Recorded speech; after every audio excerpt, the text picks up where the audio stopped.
Nous vous parlions hier du côté du Mans.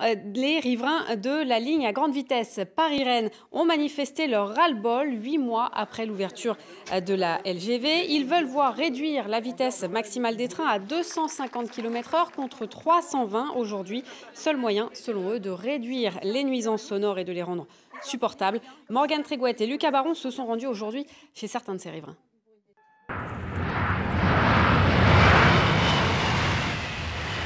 C'est le même bruit assourdissant qui retentit chaque jour à intervalles irréguliers. Depuis cet été, la ligne grande vitesse pollue la vie des riverains sartois comme Patrick, producteur de céréales. Vous avez l'objet du délit, le fameux viaduc de la Courbe, qui est le deuxième plus important viaduc de la ligne Paris-Rennes. Il fait 350 mètres de long, 21 mètres de haut. Et vous remarquez, mais ça vous ne le savez pas forcément, qu'il passe au milieu de mes champs. Patrick vit à seulement 300 mètres des rails. Après 25 ans à Paris, il voulait revenir dans la maison de son enfance, près de la terre, au vert et au calme. Quand j'ai voulu revenir ici, ce n'était pas pour vivre dans ce type d'ambiance. Eiffage nous avait garanti que le volume de bruit TGV ne dépasserait pas les 60 décibels. Plus de 80 décibels ont été enregistrés ici.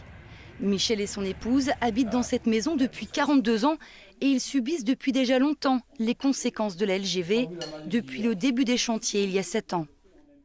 C'est une multitude de fissures qui se sont propagées à l'ensemble de la maison, pas par les vibrations, par les tremblements. Chaque jour, c'est environ 90 passages de train, de 5h20 du matin jusqu'à minuit, toutes les 11 minutes en moyenne.